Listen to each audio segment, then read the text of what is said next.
It's 4 o'clock in Los Angeles. It's 6 o'clock in Chicago, and it's 7 p.m. in Philadelphia. Hello, everybody. I'm your guy, the Mad Dog. This is What's the Buzz, America's podcast on a Monday night. Tonight we are downtown and getting around with psychological operations and other surgeries of that ilk. But before we do any kind of cutting into our subject matter, I practice this shit all fucking day. Okay, just believe it. Anyway, how you guys doing? I am here tonight with Amelia, the Pitbull Chat. How are you, Amelia? Doing good. How are you doing? I'm wonderful. I just said to Anita a half hour ago.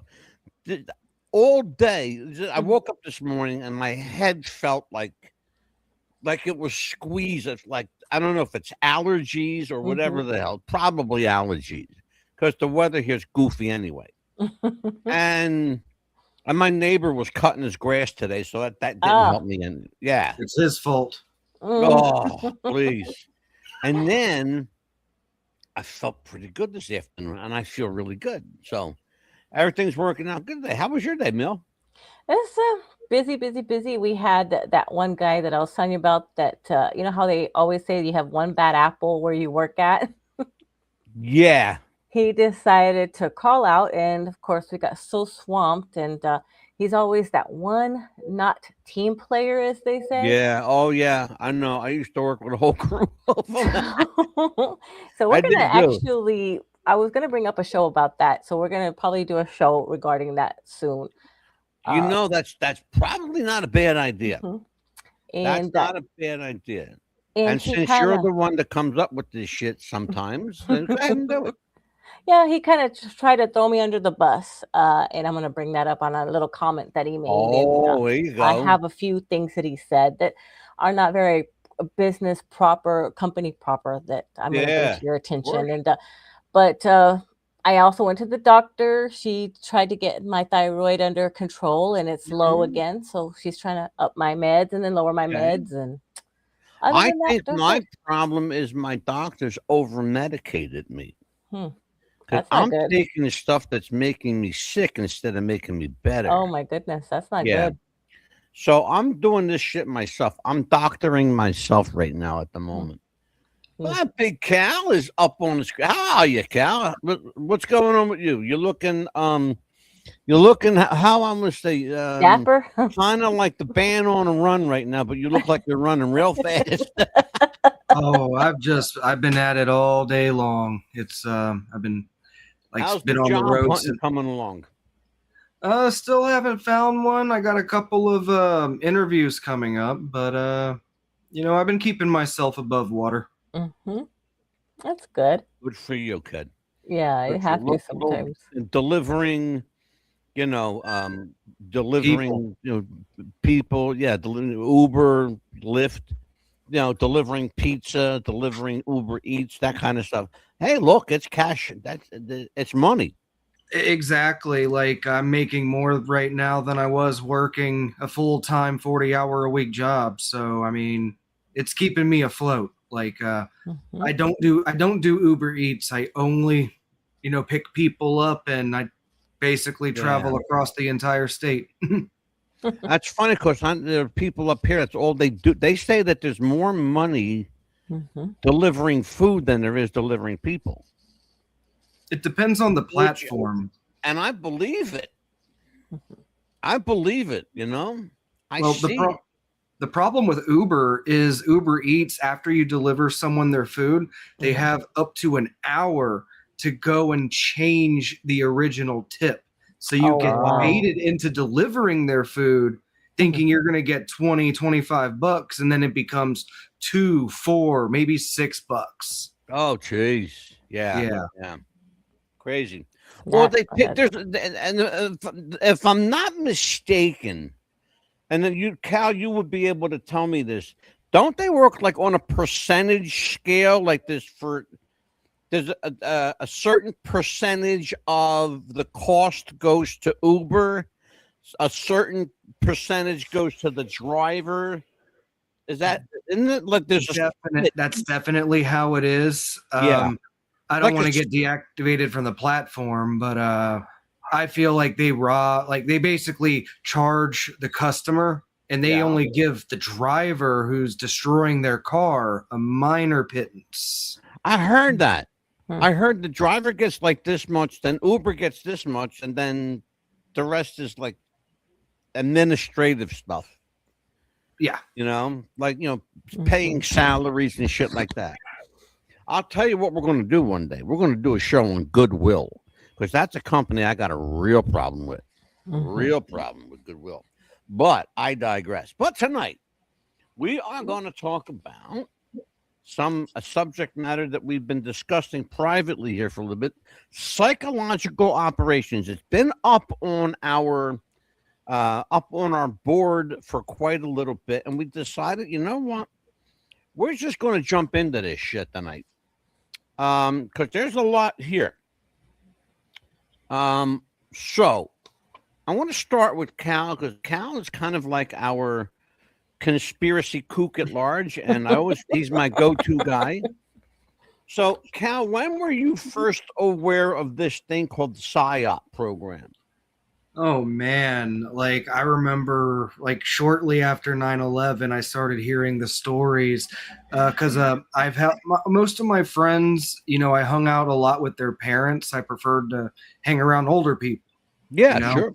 And I was like shortly after 9/11, I was hearing about the stories about how there was an influx of Israeli visitors to the Twin Towers, and somehow the CEO, the owner of the towers, the one day he didn't show up for work was 9/11. Not only did he not show up for work on 9/11, but 1 week before 9/11, Larry Silverstein, the former landlord of the World Trade Center 1 and 2, took out a ridiculous sum of money on insurance policies for World Trade 1 and 2, like to the point where it was triple what the buildings were actually worth. Wow. And they were substantially insured, believe me when I tell you. But Larry Silverstein, in conjunction with the United States government, made a fucking fortune on 9/11, codenamed Pinhole, by the way, just so you know. Operation Pinhole is 9/11. We're going to talk about these code names because they're no longer private. You can find anything out. Remember something. We have AI on our side. And we're going to talk about that. AI knows a lot more than you think it does, too, brother. What are psychological operations? What are they actually, Amelia? Well, I know that the 3 types are tactical, operational, and strategic. Yep. And so let's break it down. Tactical operation. What might I expect? Well, like tactics, like what you're going to do is like what's expected, like a tactical, like they're going to start, okay, this is what you're going to do. This is what it's going to be expected. Like they're going to break it down as far as tactics. Like, for example, they're going to say, okay, well, this is what's going to be planned, and this is what's going to be done, and this is going to be the outcome, basically. That's key point right there. Key point. This is going to be the outcome. They never go into anything without knowing what the end of it is first. In fact, what they do in 99.6% of the cases, that's a real number, by the way, 99.6% of the cases, they start from the end result first. They come up with an ending first, and then they write the book around it. Okay? That's how they work. So let's talk about that. Psychological operations are often called Psy-Ops. is a military intelligence term. Let's be real clear. It's an inside term. The term PSYOP is an inside term. Often called military involvement or information support. Okay. I'll give them that, which is called MISO, Military Information Support Operations. Okay. You're going to hear a lot of different acronyms. I'm going to explain them all to you tonight. So what happens is when the government has a particular agenda, whether it's 9/11 or Charlie Kirk or Parkland school shooting in Florida or Fort Hood, Texas, or Sandy Hook, or Columbine or Aurora, Colorado. Or January 6th. By the way, they were all, what's that, Cal? January 6th. No. That wasn't a PSYOP. That wasn't a PSYOP. That was a coup d'etat. The big difference. That was a coup d'etat. We're going to talk. We'll talk about that if you want to get. We're going. If you want to. Why don't we do this? Because I'm going to get ahead of myself here. Amelia, write down January 6th, and we'll do a show for it. Okay. So who's in the? Somebody's in our room. There he is, Kenneth Jarrett Singleton. I'm waiting for the attack plane for. Yeah, no shit, brother. I know, right? That one. I'm with you, Kenneth, on that one for certain. For sure. You want to talk about smart guy? Kenneth Jarrett Singleton is one smart cookie. First of all, because he watches our show, number one. Shut up, Cal. Any number of the programs that I just, or the events that I just named, were all PSYOPs. Yes, you heard it from me. Aurora, Colorado was a PSYOP. Columbine was a PSYOP. Parkland, Florida was a PSYOP. 9/11. Fort Hood, Texas. Sandy Hook. They were all psychological operations. Why? Because what was happening in the country at the time was so significant, they needed a diversion. Distraction, yep. Yeah, they needed a diversion, a distraction from what was going on for real. So they create these things called psychological operations or false flag events. Same thing. A false flag is a PSYOP. Make no mistake about it, okay? It's a PSYOP. Give you a perfect example. Schwenksville, Pennsylvania, okay? 9/11. Not a single airplane was found in Schwenksville, Pennsylvania. Not only not an airplane, not a wing, not a nut, not a boat. No jet fuel, no fire, nothing. People in Schwenksville, however, who spoke out on it said, hey, there were people up here detonating bombs. That's how they made that big crater in that field. Now, you got an airplane. Think about this, folks, because you ain't got to be real smart or bright to figure this one out, okay? I mean, if I can figure it out, we're all okay on this one. So hear me out. So an airplane falls out of the sky. Okay. They happen all the time. Okay. Airplanes crash all the time. Okay. It's still the safest way to travel, by the way. Because you're safer in a plane than you are in your own car. So you're not going to get into a car wreck at 30,000 feet. Exactly. Exactly. And so the plane falls out of the sky. It's got to land somewhere, or it's going to end up in the water or land. Okay, the only two choices. It's either going to hit something soft and wet or something really fucking hard. Okay? Okay. So they want us to believe that from 30,000 feet down to ground zero to the dirt, this airplane came down and did not leave one piece of wreckage. Wait a minute. Here's the best part. The crater was in front of the woods. Not a single tree came down. Or burnt. Not a single tree. Not a tree that was burnt. Not a leaf. Nothing came down. Nothing caught fire. There wasn't a single shred of physical, tangible, real evidence that any airplane ever landed in Schwenksville, Pennsylvania. And I know because I drove past Schwenksville, Pennsylvania, and ain't nothing there but trees. Okay? And just so you know, there ain't no crater anymore either. Okay? They It's like filled it that shit in never real quick. existed. Oh, no, they had that crater filled in days. Days when I tell you. Okay? So you got 9/11. Okay, you got Columbine. You got Parkland. Yeah, all Fort Hood, Texas. What's the one overwhelming thread that connects them all? Think about it. I'm giving you a hint with my finger. Think all in the about it. air. It's all in the air. No. No. The number one. The number one. Number one.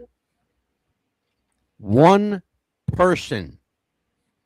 One person was allegedly the mastermind behind all of these events. A lone gunman in Parkland. Okay. Sandy Hook. A lone kook whose mother happened to work for the school. That's real fucking convenient. I believe that one. I got some swampland in Hoboken, New Jersey for you too, if you're interested. Is this person you speak of, does his name start with an S? Well, no, we're not talking. Hold on, Cal, because you're going in the weeds. Okay. Okay. But here's what we're talking about, though. Essentially, let me just bring myself up here. Hold on. Essentially, here's what we're talking about. We're talking about the essence of how your government uses psychology and manipulation and your own goodwill against you. Okay? You got to understand something. And people don't get this. Okay? They don't get this. Your government is not your friend. They've never been your friend. From its inception in 1774. Okay? Your government was not your friend then. It was not your friend now. The United States of America was set up as adversarial to its citizenry. Why? Simple. Where did we come from? Rebellion. England. Where did we come from? England. I'm going to teach you guys, okay? Professor DeCipio has got his cap on now, and he's standing in front of the blackboard, so shut the fuck up and listen. Here's what happened. We came from England. A monarchy. Monarchy breeds anarchy. Anarchy breeds unrest. Unrest breeds revolution. What happened? They got sick and tired of living under monarch rule. They rose up. Okay, that's the anarchy part. They revolted. That's the revolution part. And then they did something nobody thought they would do. They left England. People like John Adams and Thomas Jefferson and people like that. They weren't Americans. They were all from England. They were foreigners. They were all British. Mm-hmm. Benjamin Franklin. Well, the only real, if you even want to get down to it, the only real, and I can't even say George Washington because he wasn't even a they made him a military guy. He wasn't really a military guy either. They just needed somebody that looked the part. Right. What do they call that, Cal? Crisis actors. Okay. Oh man. Okay, from day one, 1774. By the way, our history is founded on a lie. Amelia, history quiz for you. Who was the first president of the United States? George Washington. Wrong. What? John Lynch Cabot. How? John Lynch Cabot was called the President of the United States in Congress. Well, damn it. Our history classes have been teaching us wrong. They're all wrong. There's a book called Everything You Know. And then underneath it says everything you know. And then on the bottom of the book says it's a lie. Wow. Everything you know is a lie. History is written by the victors of war. That's not true. That is absolutely false. And we can get into a whole show on that one. Then why is history teaching us the wrong thing as far as that? History is written by those that people remember. That's who writes history. That's who writes the history. When someone remembers, everybody remembers hearing George Washington chop down a cherry tree. I'm sorry, Father, it was I. It never happened. There were no cherry trees where George Washington lived. Not a one. Not a single one. Not a fucking cherry tree to be found. Okay? The only thing we know about George Washington is that he had really bad teeth. Okay? And we have them. But we'll get into that show sometime too. Psychological operations have been around since the beginning of this country and even before this was a country. In earnest, however, they began in the modern era in the 1920s with the Psychological Operations Act of 1922. What was going on in 1922, Cal? The Great Depression. That was one of them. That was 1929, Cal. I'm sorry, 29. Well, wasn't Hollywood just becoming a thing? No, forget Hollywood. What was going on in America in 1922? World War I? Hello. Ding, ding, ding, ding, ding. Circle gets the square. Took me a second. World War I. What happens? And the other thing that you're going to hear about all this stuff, it always happens in wartime. Why? Because that's when people are most vulnerable. That's when people are most emotional. That's when people are most deliberately vulnerable to the point where anything you say, anything you do, anything that you put forth is going to be seen as a blessing to people because all they're feeling is the distress and vulnerability and emotional downturn of their life. That's what happened during the 1920s. Cal brought up the Great Depression. Okay. Now I get why their motto is persuade, change, and influence. Hello. That's exactly what their motto is. And they do so majestically. By the way, that was another Operation Majestic 12. We'll talk about that when we do MK Ultra one night. Okay. One of the things that we have to remember when we're talking about PSYOPs is that because it is always, without exception, always initiated by, structured by, and carried out by the United States government and military, always them two, in tandem, there are legal and structural issues that have to be overcome. supposed to be overcome. However, the United States government and their PSYOP program felt like they could influence, they could invade, they could kill without approval. And that has given both the CIA, the FBI, the National Program Office, the United States military, it's given them all a very, very big black eye. Okay? Because what the law says and what they're doing are two very different things. They have to have congressional approval to do it. Even if it's behind closed doors, they have to have approval. But many times, oftentimes, the president of the United States, because of the juice that he's got, and because of the stroke that he's got, being in that position, all he's got to do is wave his pen and it's done. That's how simple that is. Okay, give me a paper. Okay, here you go. Donald J. Trump. Okay, go ahead. You're fired. You know? Yeah.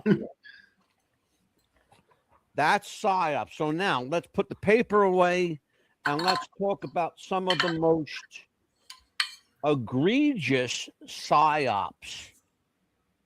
By the way, just so you know, during World War I and World War II, the PSYOP program was the most active it's ever been, even including up until today. There were more PSYOP programs during World War I and World War II. Oh, and let me forget, Korea, than we are experiencing today. So if you think Sandy Hook and World Trade Center and Columbine and Parkland, if you think those were bad, you don't know half the shit because history lost it. Thankfully, history lost it. So let's talk about one of the Operation Mockingbird. You've talked about this before, Cal. Tell everybody what Operation Mockingbird is.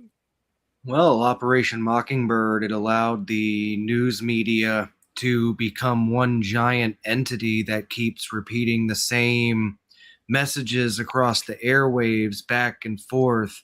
Anytime you're listening to the news and they're talking about the communities, it's propaganda. It's all meant, it's all the same. Do you know, Cal, that before it was called Operation Mockingbird, you ready for this one? Mm-hmm. It was advertised on television and radio. What? You know what it was called back in the 60s when I grew up? Because I remember it well, like it was yesterday.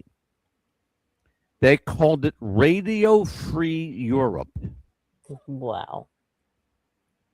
You heard that term before, haven't you? Not Radio Free Europe. Well, you're young, though. That's true, too.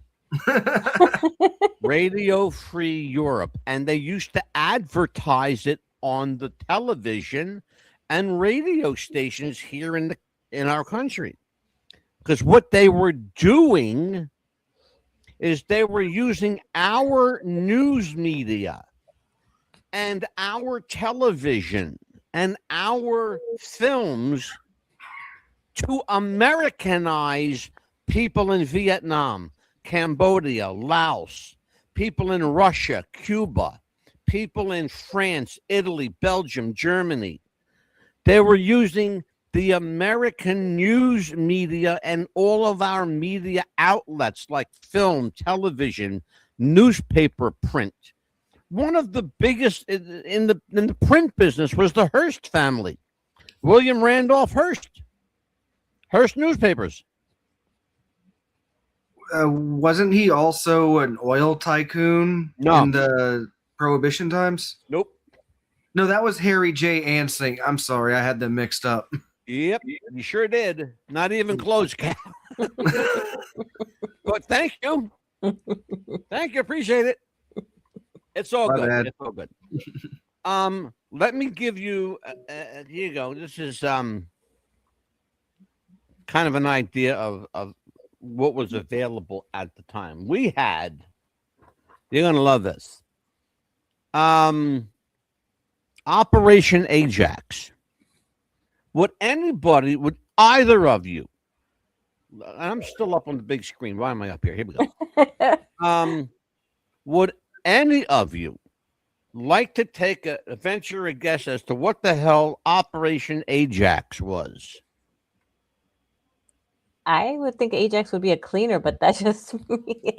You're much closer than you think. Okay. You are absolutely much closer than you think. Ajax, for those of you who are too young to know, Ajax is still made today. It's a cleanser. Yeah, like so comic. When Amelia says to cleanse something, you may as well say to cleanse somebody. Oh, because wow. What Operation Ajax was, without permission from anyone, you're going to love this one, Cal. Without permission from anyone, Amelia, mm-hmm. the United States government went in and assassinated the Prime Minister of Iraq. What? In the 1970s. Wow. Took him out, killed him dead, and blamed the Iraqi government for doing it. You can't make this shit up. Let me tell you the details. The purpose was to eliminate Prime Minister Mohammed Mossadegh after he nationalized the British-owned Anglo-American oil company now known as BP, British Petroleum. He was doing something good for his country, but the United States government killed him. Why? What is British Petroleum? It's the largest oil company on planet Earth. Mm-hmm. What do you think we're doing over there now? Taking Iran and Iraq. Mm-hmm. Those two countries, Iran and Iraq, sit on more oil in that area than any other place in the known galaxy. Okay? Oh, wait a minute. I might be wrong about that. Let me tell you about another place that's got more oil than anybody else in the galaxy. It's called the United States of America. Okay? Do you know that we are some stupid fucking people in this country? Because we believe that we're importing all our oil from overseas. Do you know how much money the government is making from selling oil and gasoline? This country produces 20 trillion, not with a B, folks, T. 20 trillion barrels of oil every 3 years on average. That's a lot. That's a lot of fucking oil. Oh, yeah. We sit on the largest oil reserve known to humanity in the U.S. Oh, absolutely. But we're paying another country for their oil, and that's why we're paying $5.60 a gallon here in New Jersey. That's crazy. $5 and wait a minute. Go to California, Cal. I'm going back there in a couple months. $13.49 a gallon in some places. Wow. Yeah. You know what they're paying in Canada for gas?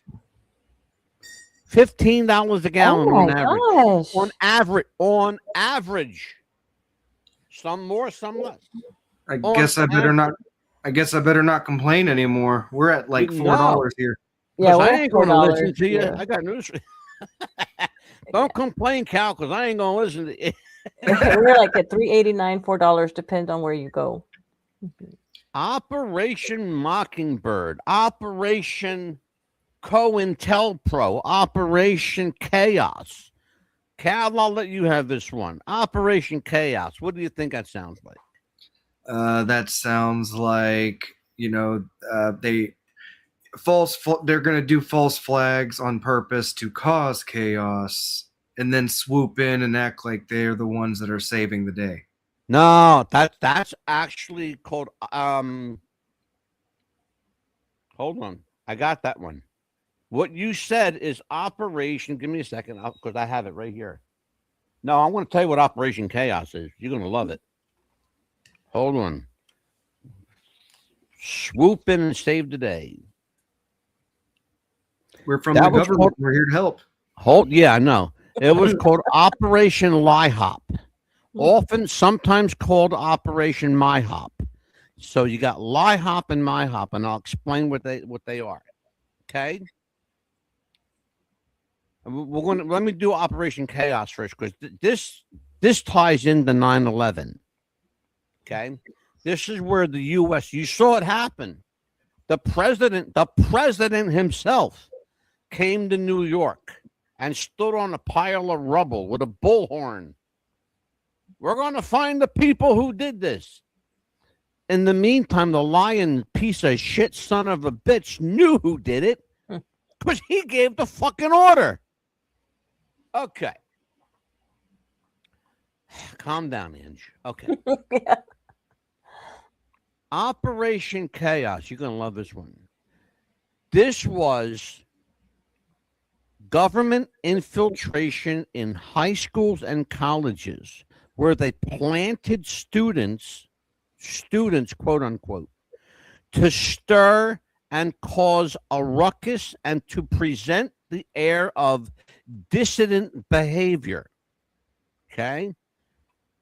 Case in point, it's now known, thankfully through the Freedom of Information Act.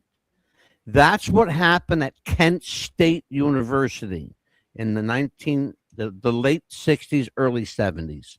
I forget the actual date. Mia, you look that up. Kent State shooting for me, please. Okay. What year? I might have been 71, 72, somewhere around there. I know Richard Nixon was president. So here's what happens. Operation Chaos. The primary goal, Cal, was to find links between domestic dissidents and foreign communist entities. And through extensive investigation, May 4th, 1970. 70. Okay, so I was right. Okay. CIA agents conducted physical surveillance, electronic eavesdropping. This is a big one on Cal. Surveillance, eavesdropping, and infiltrating student anti-war and women's liberation groups. That's what the government did. Their goal was to find, seek out, and infiltrate. And upon investigation, they were so good that upon investigation, the FBI couldn't even find a trace of evidence to use against them. They destroyed every shred of evidence. Let's see here. Here we go. Here we go. Operation LIHOP. Here you go. Listen to this one. You're gonna love this. Okay. This was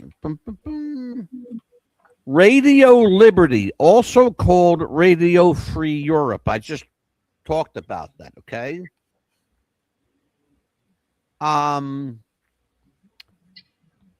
It was known by three different. It was called Radio Free Europe. Then it was called Operation Earnest Voice, and it was also known as Operation Vox Pop. Now, if you know anything about that, Operation Vox Pop was the name of the Parkland shooting in Florida, where Amelia lives. Operation Earnest Voice was used to spread propaganda during the U.S. Vietnam War and subsequent wars after and prior.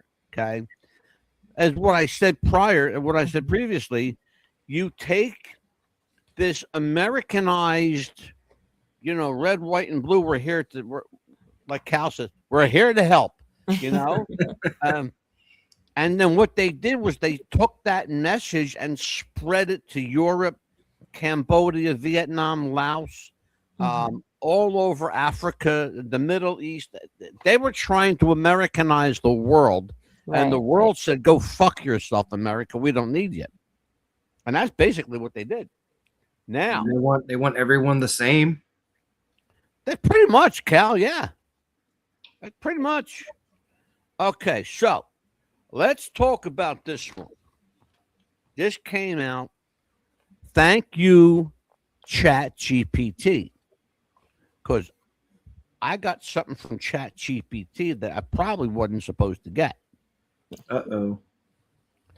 The 9/11 attacks, often labeled alleged U.S. government involvement as LIHOP, let it happen on purpose. Oh. Or, hold on, Amelia, because this is, you got to hear this. You got to hear the full thing.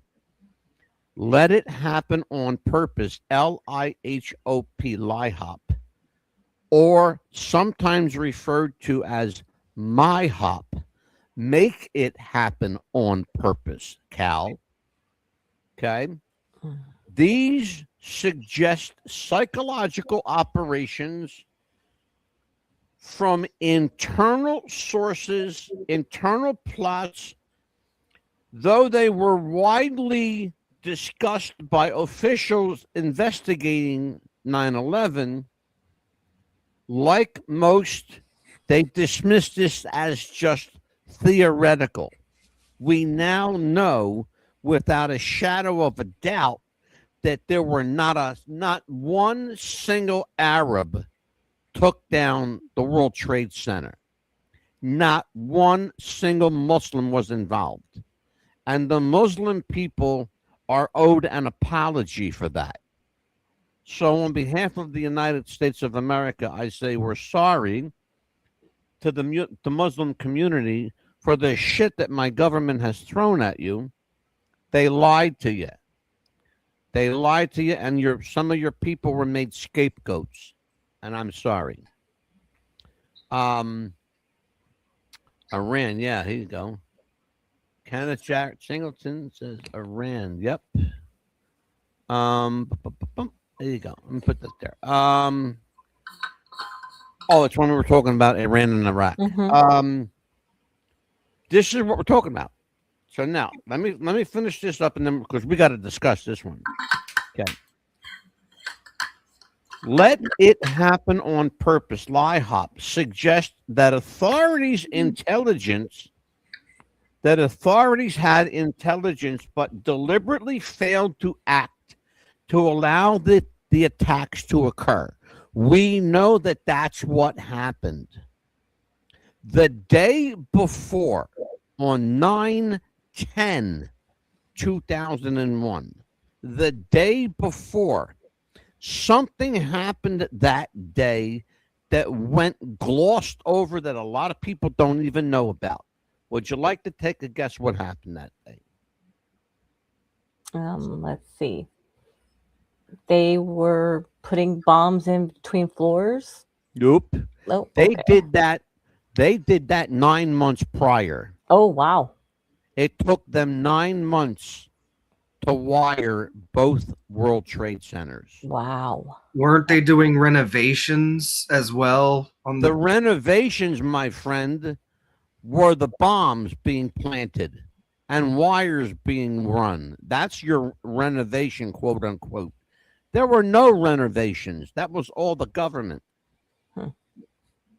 So, here's what happened. Okay. The narrative that they wanted you to believe is that a rogue group of Muslims hijacked an airplane with a box cutter. Okay, think about this. Okay, think about this now. Okay, it's been 25 years ago. Think about this. All right, you're going to take a box cutter and threaten somebody to get on an airplane? You're going to hijack an airplane with a box cutter? Yeah, isn't there always a U.S. Marshal on a plane? Yes. There were 3 of them on them flights. And minimum. You have to go through this thing too before you get on the plane to check you for any metal. Back then, not back then, prior to 9/11, I know because I flew a lot. And I don't fly anywhere now. Okay? I went from flying everywhere to I won't get on a fucking plane. I'm serious. Yeah. I like flying. I'll take 3 days driving. I'm serious too. Here's the thing. Okay. Now you gotta understand something. When the government wants to, when any government wants, and it's not just the U.S. government, they're all culpable, they're all guilty. Okay, because that's what governments do. They collude with one another. When they want something to happen, they start with the end of the book and then they work the book around it. They write the book around it, okay? Let it happen on purpose. Suggest we know what's going on, but we're going to let it happen because we have an agenda in mind. On 9/11, that's what happened. But something happened on 9/10/2001 that a lot of people don't know about. In front of the United States Congress, Secretary of State Donald Rumsfeld testified before the United States Congress and told them that there was $10,500,679,000,000 missing from the United States Treasury the day before 9/11.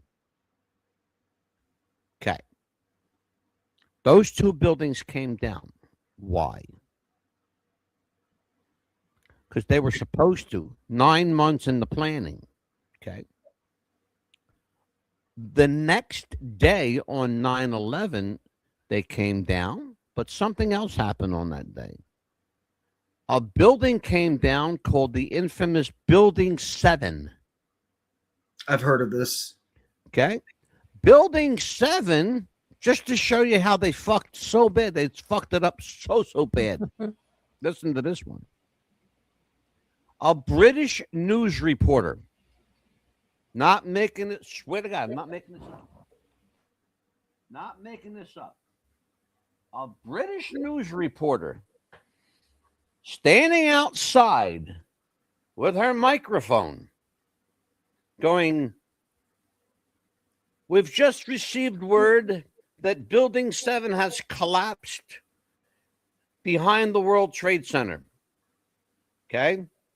She's standing in front of Building 7.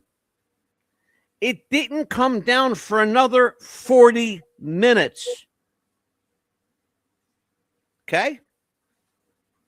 For 40 minutes, she had the script for almost an hour.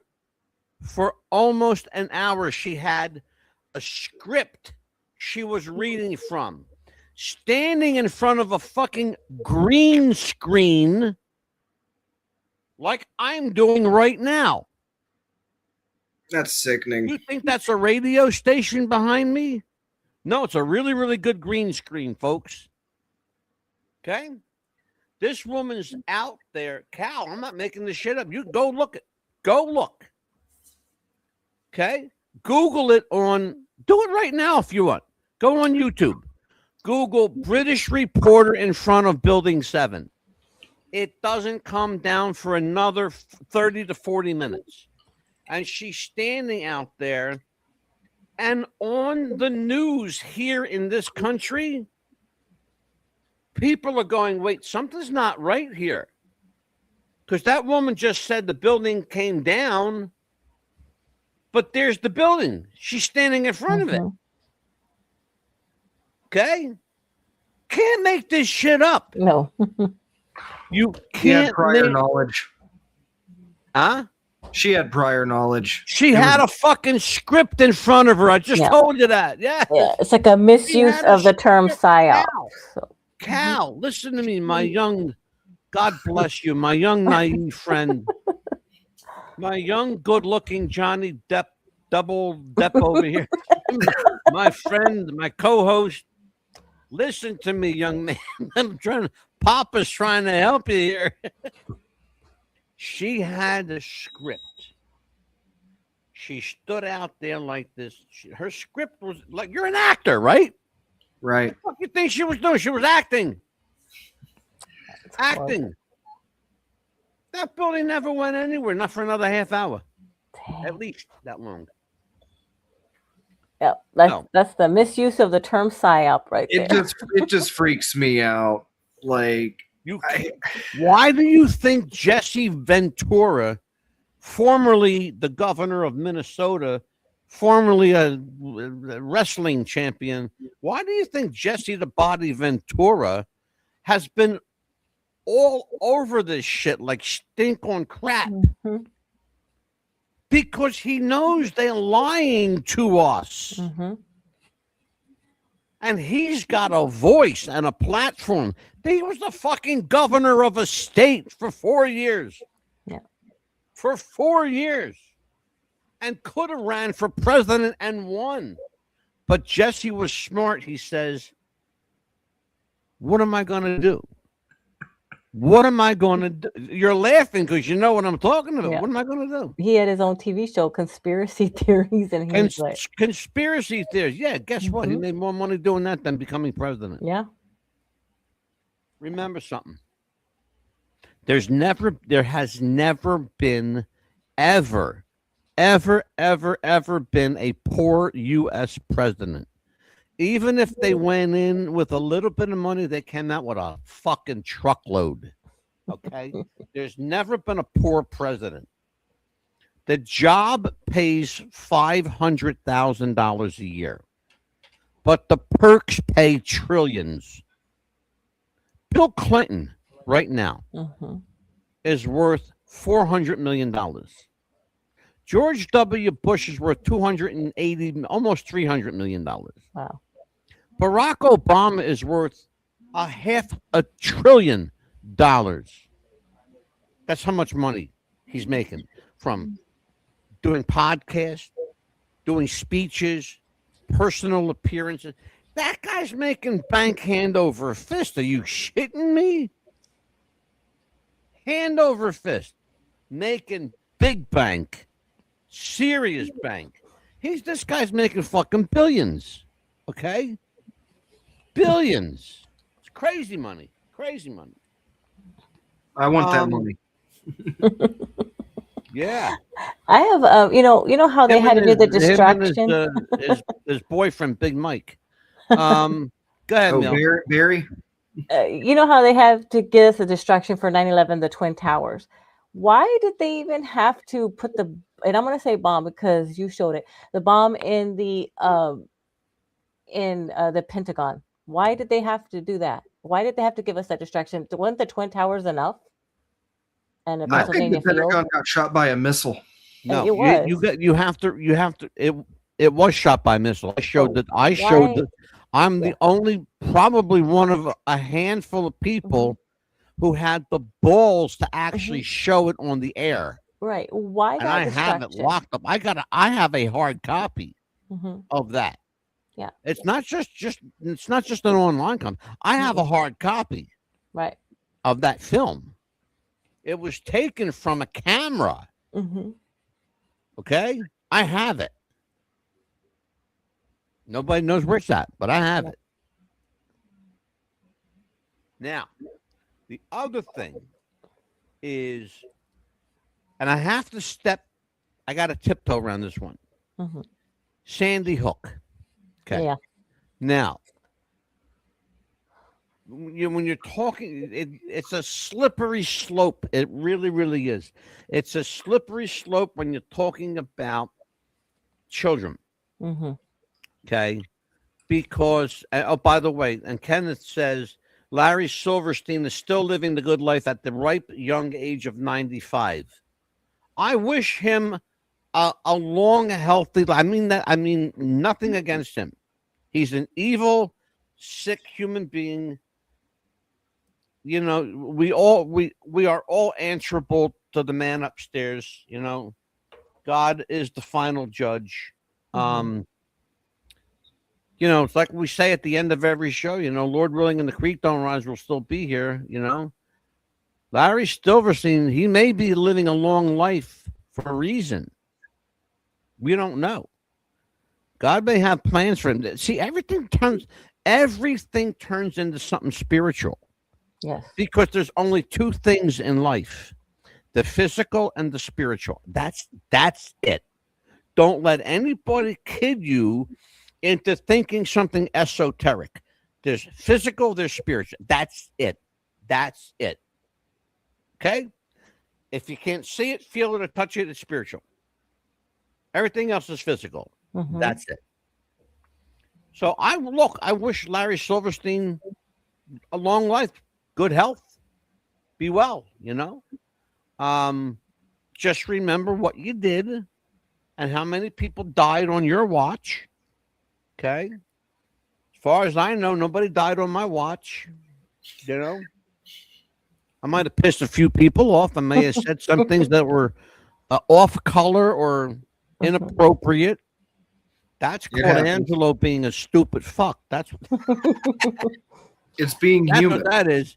That's Angelo being a stupid fuck. Mine. I'm gonna smack you. I had one pass away on my watch, but I think it was his time because God wanted him for something else. God wanted him. Yeah. Yep. Jeff went to see Elvis and said, "You know what? Carry your lawn, King." Yep. You know. Yep. And then I'll carry you along, and I got to meet your dad, and he's a great guy. Yep. We are at the end of a holy shit. I know. Can you believe it went that fast? We blew past that one. Yeah, this one went fast. Tomorrow. Oh, we got a good one. Wait a minute. We got a good one tomorrow. Tomorrow night, we're going to do this thing that Cal brought to my attention called the Illuminati card game, where the object of the game, because Amelia sent me the rules, the object of the game is to outmaneuver, it's up to six players. You have to basically control the world. You got to take over the world. By eliminating all of your, ruthlessly eliminating everybody. And doing it in ways like spreading disease, epidemics, terrorism, money control with money also. Yeah. It's a lot. Money. I got no money, so I ain't worried about it. What Cal sent us a video to look at, and the way he was describing it, it's like you have to do this, and you can earn power, or you can get the money, or you can eliminate somebody. Well, and I was like, there are three. Remember, Amelia, you asked me a question before about the World Trade Center and the Pennsylvania and the Pentagon. Yes. 3. The number 3 is extremely important when you're talking about the Illuminati. Okay. So that's why 3 is the number that it's a multiple of many other numbers, but 3 is like a big deal. 1, 3, 5, 7, 9, 11. Hello, 9, 11. You get where I'm going with this? Yes. Okay. Go ahead, Cal. One of the videos that I was watching on the Illuminati card game, the guy was he was trying to show how to play, and he took his 2 dice, tossed it on the table, and he rolled a 9 and an 11. Like, I was like, that's out of the blue. It's trippy. I'm going to tomorrow night. We're going to talk about this because basically, Cal, this is going to be your show tomorrow night. I am going to because I have a video I'm going to show of how the game is played. I still don't understand it, but you'll walk us through it. So that is tomorrow night. That is the Illuminati card game. What do you guys got going on? What's happening? I'm about to go to bed. All right. Go ahead. Oh no, not yet. Not yet. All right. I know that we're going to be doing a show next Monday, about doppelgangers in charge. I'm looking forward to doing that show again. Yeah, we are going. And Monday. as a side note to that, and I'm glad you brought that up, Mia. As a side note to that show, again, these things happen once in a while. We're getting now information is coming out about Selena Gomez. Mm-hmm. And we're getting information now, more information now about Katy Perry and Taylor Swift. Mm-hmm. I showed a photograph on the show a few months back of Taylor Swift, and she is a dead ringer for the daughter of Anton LaVey. Yes. Who was the satanic priestess in charge, second in charge of the Church of Satan. Mm-hmm. Dead ringer. A dead ringer. Yeah. Mm-hmm. And I showed a side by side. She's a dead ringer for Taylor Swift. Yeah, she could be twins. I mean, it's like we're going to talk about that too. I'm going to write this down, Amelia. Illuminati. Sure. Okay. We have a show, and I want to make sure that I get this right.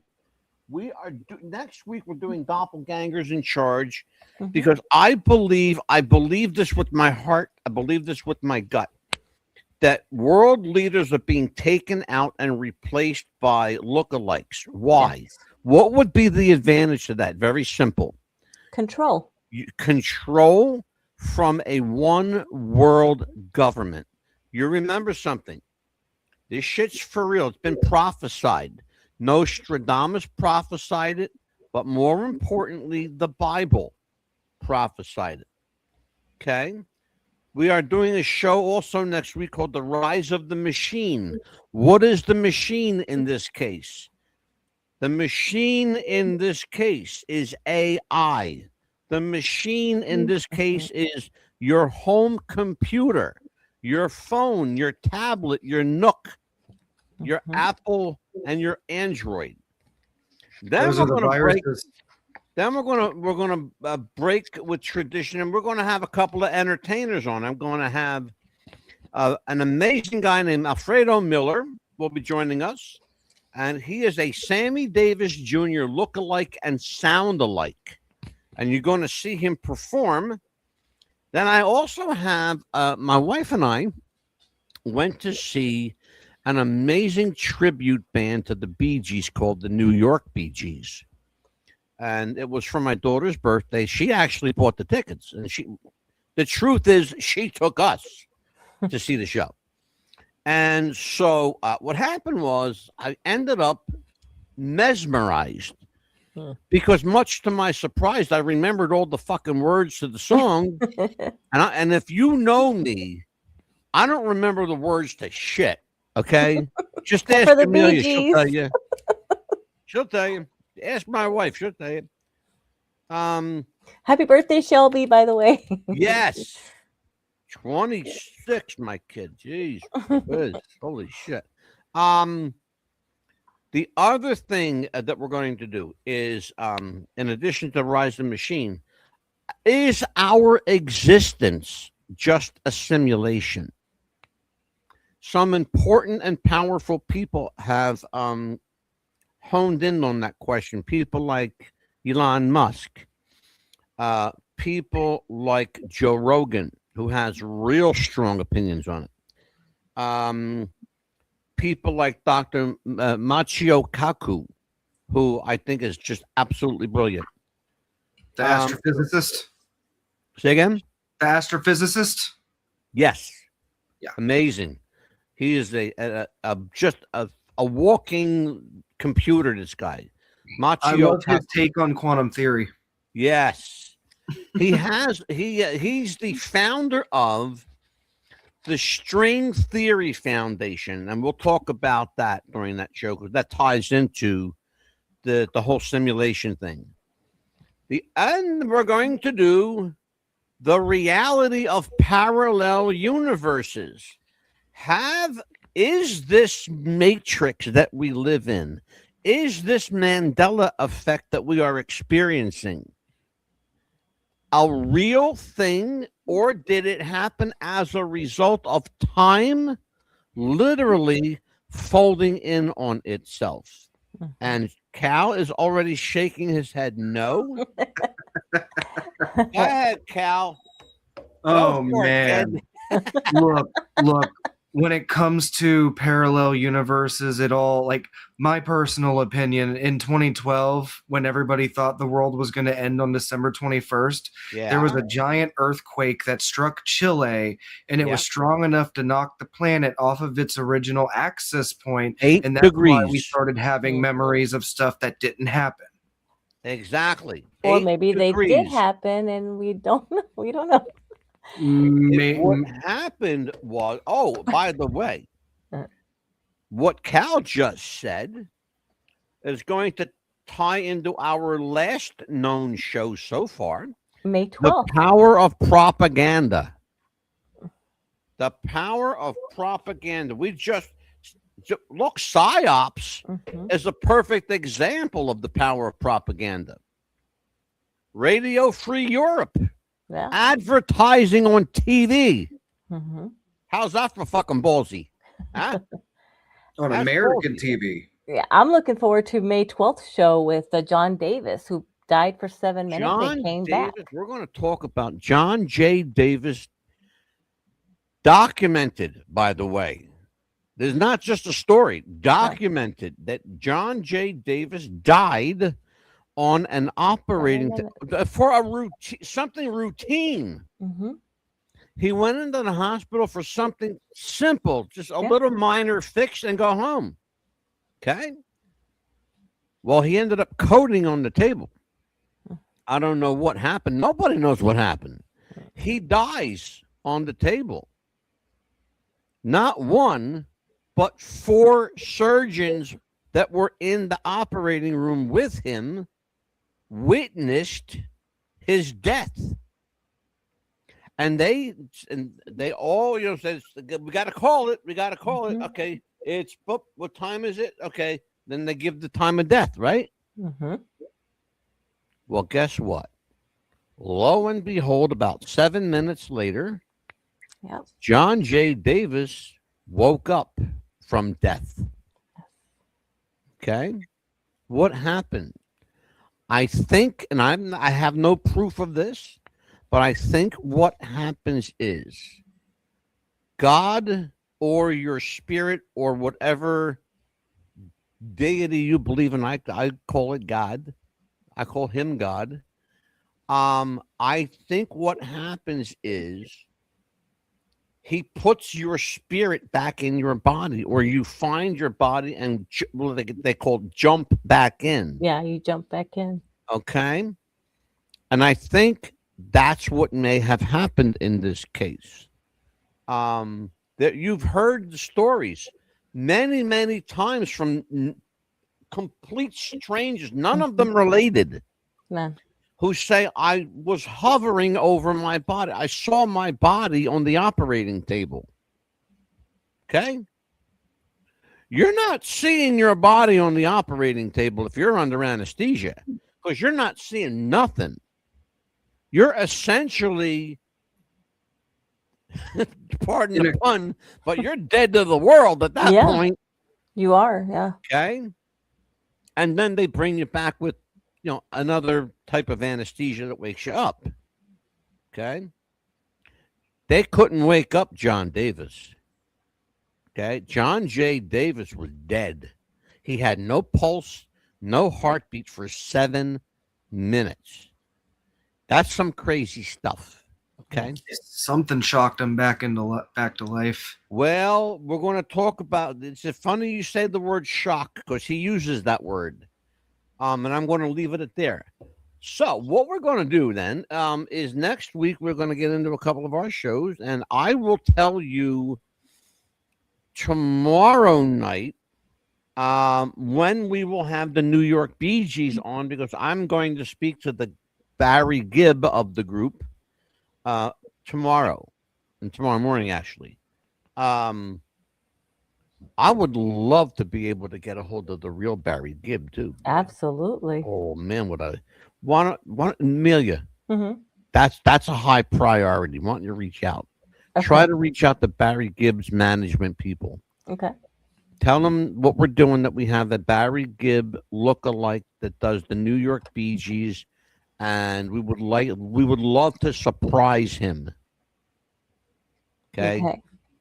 And if he's watching the show right now, it's no longer a surprise. I hope you're not watching. If you are, it's not. We're just pretending. That Sorry, Pete. Sorry, Peter. I'll call you in the morning, brother. Well, listen, we are at the end of another one at 8:06 p.m. on America's Popcast. What's the Buzz? So for Amelia, the Pitbull Jappin. For Big Cal, call me Calumniator. I am the Mad Dog. Call me the Mad Dog. Oh, oh.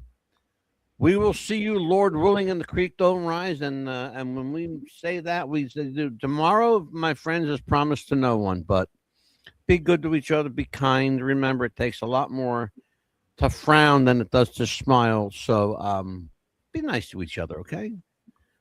On behalf of Big Cal and Amelia, I'm the Mad Dog. Take care. We'll see you again.